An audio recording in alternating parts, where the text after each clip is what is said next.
নিজের যোগ্যতায় নিজের পায়ে দাঁড়াবার চেষ্টা করো। নিজের যতটুকু ক্ষমতা ততটুকু দিয়ে একটা ভালো কন্টেন্ট তৈরি করো, আর তাতেই কিন্তু সাফল্য আসবে। শুভ সকাল বন্ধুরা, সবাইকে নমস্কার জানিয়ে আজকে আর একটা নতুন ব্লগ আমি শুরু করতে চলেছি। কেমন আছেন আপনারা সবাই? আশা করছি যে সবাই খুব খুব ভালো আছেন, আর আমরাও সবাই খুব ভালো আছি। বন্ধুরা, আমি চিত্রা, বর্ধমান জেলার একটা ছোট্ট গ্রামে বসবাস আমার। আমার চ্যানেল চিত্রা ব্লগে আমার কাছের এবং দূরের সমস্ত বন্ধু বান্ধব, আমার আত্মীয় স্বজন, গ্রাম প্রতিবেশী, যে যেখান থেকে এই মুহূর্তে দেখছেন আমাকে আমার ভিডিওর মাধ্যমে, আপনাদের সকলকে জানাই অসংখ্য অসংখ্য ধন্যবাদ।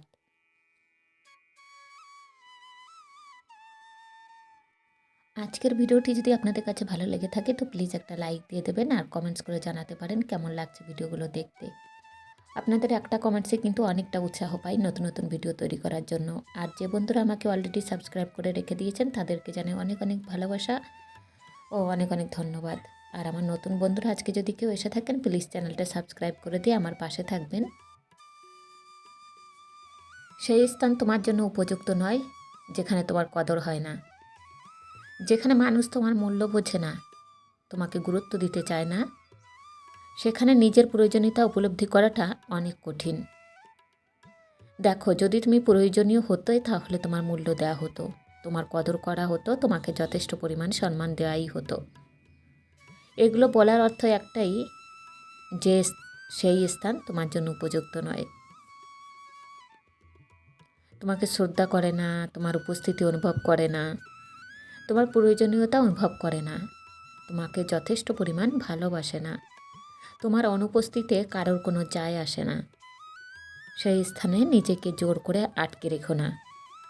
দেখো, সোনাকে যদি লোহার দোকানে নিয়ে যাওয়া হয় সেটা কিন্তু সোনার দরে কখনোই বিক্রি হবে না, সেটাকে কিন্তু ওই লোহার দরেই বিক্রি করা হবে। তুমি কোথায় আছো, কোথায় অবস্থান করছো, সেটার উপরে অনেক সময় তোমার মূল্য নির্ধারণ করে। ভুল জায়গায় কখনোই তোমাকে মূল্য দেওয়া হবে না। জীবন নিয়ে অভিযোগ আমারও ছিল, উপরওয়ালার উপরে অভিমান আমারও ছিল। তারপর হঠাৎ করে এক রাতে স্বপ্ন এলো, দেখলাম আমার থেকেও কম বয়সী কত মানুষ জীবন হারালো, কত মানুষ নিঃস্ব হওয়া সত্ত্বেও উপরওয়ালাকে অভিযোগ করার পরিবর্তে তানার প্রশংসা করলো। হঠাৎই ছোট্ট শব্দে আমার স্বপ্ন ভাঙল, আর সমস্ত অভিযোগ দূর হয়ে গেল।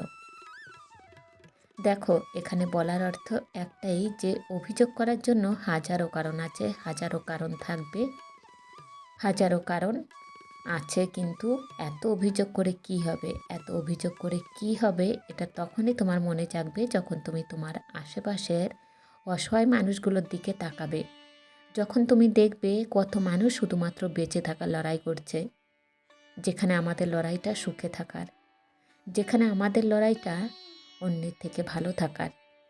হ্যাঁ, আমরা তো চাই যে অন্যের থেকে ভালো থাকতে। মানুষ কখনো নিজের দুঃখের জন্য কষ্ট পায় না, নিজের খারাপ সিচুয়েশনের জন্য কষ্ট পায় না, কষ্ট পায় অন্যকে ভালো থাকতে দেখে। এই পৃথিবীতে তখনই কোনো ব্যক্তি নিজেকে ছোট ভাবতে শুরু করে যখন সে অন্যের সাথে নিজেকে তুলনা করে, যখন সে অন্যের সাথে নিজেকে গুলিয়ে ফেলে। অথচ আমরা এটা ভুলে যাই যে প্রতিযোগিতা হোক বা লড়াই, সমস্তটাই আমাদের নিজের সাথে। হ্যাঁ, তোমার প্রতিযোগিতা, তোমার লড়াই, তোমার জেদ, সমস্ত কিছুটা তোমার নিজের সাথে, তোমার নিজের উপরে। সত্যি বলতে, তুমি যখন এটা ভাবতে শুরু করবে, তুমি যখন এটা বিশ্বাস করবে যে তুমি ইউনিক, তুমি তোমার মতো এই পৃথিবীতে দ্বিতীয় কেউ নেই, তখন সমস্ত অভিযোগ দূর হয়ে যাবে। এটা অস্বীকার করার তো কোনো জায়গা নেই যে পৃথিবীর পরিচালক প্রতিটা মানুষের মধ্যেই কোনো না কোনো পার্থক্য রেখেছেন, কিছু না কিছু দিয়ে পাঠিয়েছেন, যেটা তার সব থেকে বড় ক্ষমতা। আর আমি মনে করি এই পৃথিবীতে মানব জীবনের সব থেকে বড় সফলতা হচ্ছে নিজেকে চেনা, নিজেকে চিনতে পারা। কারণ যখন তুমি নিজেকে চিনতে পারবে তখন তোমার ক্ষমতাগুলো তোমার সামনে ফুটে উঠবে, আর যখন তোমার ক্ষমতাগুলো তোমার সামনে ফুটে উঠবে তখন তোমার দুর্বলতাগুলো তোমার থেকে আড়াল হয়ে যাবে। আর যখন তোমার দুর্বলতা তোমার থেকে আড়াল হতে শুরু করবে তখন জীবন নিয়ে সমস্ত অভাব, অভিযোগ আস্তে আস্তে কমতে থাকবে। তাই নিজেকে চিনতে শুরু করো, আর নিজেকে চেনার জন্য নিজের সাথে সময় অতিবাহিত করো। নিজেরকে সময় দিতে শুরু করো। অন্যদের কথায় অত বেশি গুরুত্ব দিতে যেও না। অত বেশি বিরক্ত হয়েও না। অত বেশি তিক্ততা অনুভব করো না। মনে রেখো, যখন পরিস্থিতি পরিবর্তন হয় তখন মানুষের বলার ভঙ্গি পরিবর্তন হয়। মানুষের প্রতি ধারণা পরিবর্তন হয়। আর পরিস্থিতি পরিবর্তনশীল। নিঃসন্দেহে যে কোনো পরিস্থিতি পরিবর্তনশীল। মনে রেখো, যেমন ভালো কিছুর পরে খারাপ জিনিসও আসতে পারে, তেমনই খারাপ কিছুর সমাপ্তিতে ভালো কিছুই ঘটে। না, হয়তোবা আজকের দিনটা তোমারই ইচ্ছা, তোমারই চাহিদা অনুযায়ী হচ্ছে না, চলছে না, কিন্তু এর গ্যারান্টি তো কেউ তোমাকে দিচ্ছে না যে আগামীতেও তোমার সাথে ভালো কিছু ঘটবে না। অবশ্যই ঘটবে, অবশ্যই হবে। যা তুমি বিশ্বাসটা বজায় রাখো। যদি তুমি চেষ্টাটা চালিয়ে যেতে থাকো, যদি তুমি হতাশ হওয়ার পরিবর্তে, যদি তুমি টেনশন করার পরিবর্তে নিজের যতটুকু ক্ষমতা ততটুকু দিয়েই চেষ্টা করতে শুরু করো, যদি তুমি উপরওয়ালাকে অভিযোগ করার পরিবর্তে তানার প্রশংসা করতে শুরু করো, একবার ভেবে দেখো কতটুকু হারিয়েছ আর কতটুকু পেয়েছ। একবার ভেবে দেখো একজন মানুষের কাছে তার সুস্থতা কত বড় উপহার। তুমি তো সুস্থ আছো, তুমি তো ভালো একটা জীবন পেয়েছ। তুমি তো তুলনা করো, আর তুলনা করে এটুকু সমাধান তো পেয়েছ। যদি 1000 জনের থেকে খারাপ থাকো, তাহলে লাখো জনের থেকে ভালো আছো। তাহলে কিসের এত অভিযোগ, কিসের এত অভিমান, কিসের এত মনের ক্ষোভ? একটা কথা মনে রেখো, নীরবতার মধ্যে যে শান্তি লুকিয়ে থাকে সেটা জবাব দেওয়ার মধ্যে থাকে না। কিছু পরিস্থিতি অতটাও জটিল হয় না যদি আমরা নীরব হয়ে যাই, যদি আমরা কিছুটা শোনার অভ্যাস বানিয়ে নিই, যদি আমরা কিছু জবাব কথার মাধ্যমে না দিয়ে কাজের মাধ্যমে দিতে শুরু করি, যদি আমরা সঠিক সময়ে এর অপেক্ষা করি। আর সঠিক সময় তো আসবে, সঠিক সময় নিশ্চয়ই আসবে, যখন তোমার জীবন পরিবর্তন ঘটবে। তার জন্য তোমাকে শুধু চেষ্টাটা চালিয়ে যেতে হবে, বিশ্বাসটা ধরে রাখতে হবে নিজের উপরে এবং উপরওয়ালার উপরে। জীবন নিয়ে অভিযোগ করার মতো হাজারো কারণ আছে, আমি জানি, আর আমি এটা বিশ্বাস করি প্রতিটা মানুষের কাছে আছে। হাজারো কারণ আছে কিছু না করার জন্য, হাজারো কারণ আছে এটা বলার জন্য যে আজ নয় কাল থেকে শুরু করব। হাজারো কারণ আছে এটা বলার জন্য যে আমার দ্বারা হবে না, আমি পারবো না। কিন্তু কোনো একটা নির্দিষ্ট কারণই যথেষ্ট, কোনো একটা নির্দিষ্ট কারণেই তো মানুষকে মোটিভেট করে, কোনো একটা নির্দিষ্ট ছোট পদক্ষেপই তো মানুষের জীবন পরিবর্তনকরণ হয়ে থাকে। সেই নির্দিষ্ট কারণটাকেই এই গুরুত্ব দিতে শুরু করে, যেটা যে কোনো হাত ধরে সেটা যা কিছু হতে পারে, হতে পারে পারিবারিক সমস্যা, হতে পারে নিজের জীবনের অভাব অনটন, যা কিছু হতে পারে। হতে পারে কোনো লক্ষ্য, হতে পারে কোনো স্বপ্ন, হতে পারে কোনো অপমানের যোগ্য জবাব, যা কিছু হতে পারে। যেটাই হোক না কেন, যেমনটাই হোক না কেন, সেটাকে মাথায় রেখেই এগিয়ে যেতে শুরু করো, সেটাকে নিজের লক্ষ্য বানিয়ে ফেলো।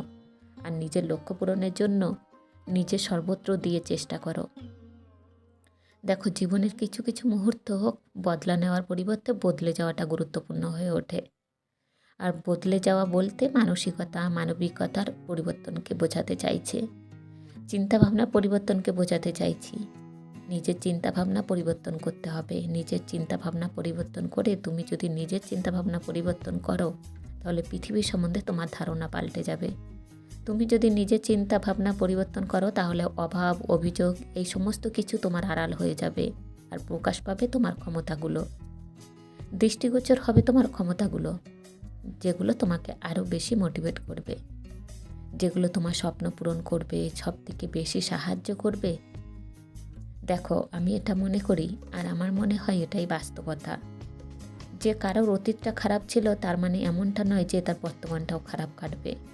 আর কারোর বর্তমানটা খারাপ কাটছে তার মানে এমনটা নয় যে তার ভবিষ্যৎটাও খারাপভাবেই চলতে থাকবে।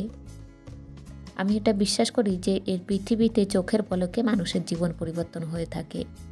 যদি উপরওয়ালার ইচ্ছা আর সেই মানুষটার মেহনত একসাথে একত্রিত হয়ে থাকে, তোমার মেহনতটা জারি থাকা প্রয়োজন, তোমার ইচ্ছা চাহিদাটা বজায় থাকা প্রয়োজন, আর তোমার প্রতি উপরওয়ালার বৃষ্টি থাকাটা প্রয়োজন, যেটা সর্বক্ষণ তোমার প্রতি আছে।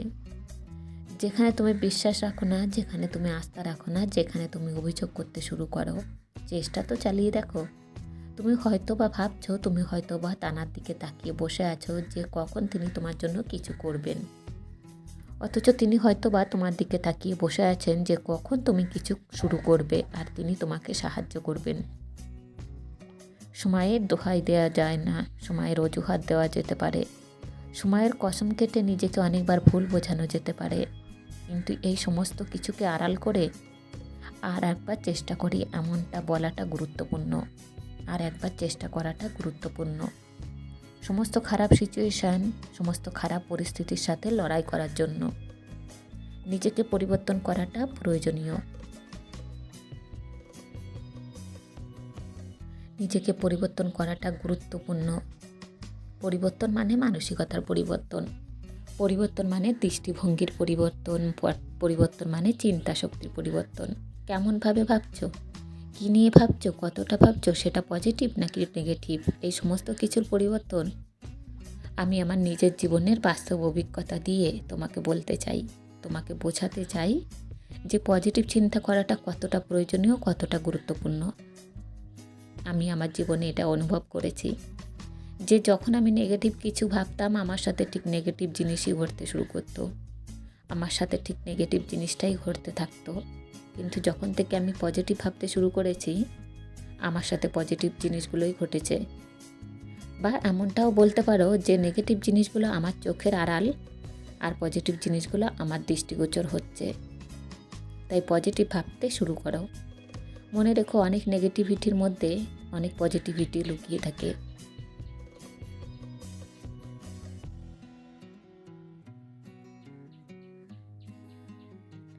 জীবন নিয়ে আর বেশি হতাশ হবেন না, আর বেশি মন খারাপ করবেন না। মনে রাখবেন, অনেক খারাপ কিছুর মধ্যেও মানুষের ভালো কিছু লুকিয়ে আছে। অনেকে অনেক ছোট ছোট জিনিস থেকে বঞ্চিত হয়ে অনেক বড় কিছু পেয়ে থাকে। তাই বলে এত কিছুর মধ্যেও নিজেকে গুলিয়ে ফেলো না। এটাকে অনুভব করো, উপভোগ করতে দেখো, ভুলে যেও না। সর্বদা নিজের প্রতি পজিটিভ ধারণা রাখো, নিজের উপর বিশ্বাস রাখো। আলোর রং যেমন হোক না কেন, নিঃসন্দেহে সেটা অন্ধকারকে কেটে ফেলে। ঠিক এইভাবে ভালো মন্দ মানুষের স্পর্শে আসলে কিছু স্বভাব লেগে থাকে।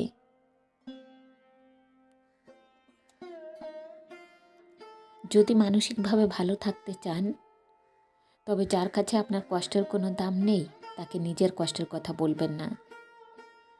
জীবনে কারো প্রতি অতিরিক্ত নির্ভরশীল হয়ে যাবেন না।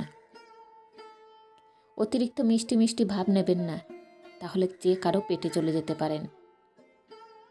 যাদের কাছে আপনি কেবল অপশান কিন্তু প্রায়োরিটি নয়, তাদের কাছে গিয়ে বারবার নিজেকে তুচ্ছ করবেন না। যে একবার আপনার সঙ্গে প্রতারণা করেছে তার কাছে আর যাবেন না। যারা আপনাকে ভালোবাসে তাদের বেশি গুরুত্ব দিন। সব সময় নিজের প্রাইভেসি ঠিক রাখুন। নিজের গোপন কথা জনে জনে শেয়ার করে বেড়াবেন না।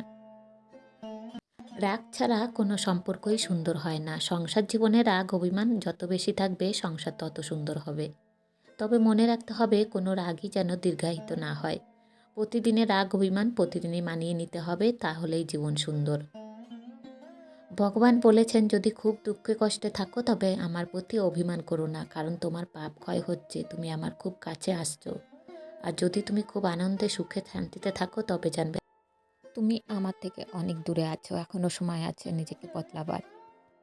বন্ধুরা, আজকের ব্লগটা এইভাবেই শেষ করলাম। আশা করছি অনেক ভালো লেগেছে। আবার দেখাবে আগামীকাল ঠিক সন্ধ্যা 6টায়। সবাই ভালো থাকবে।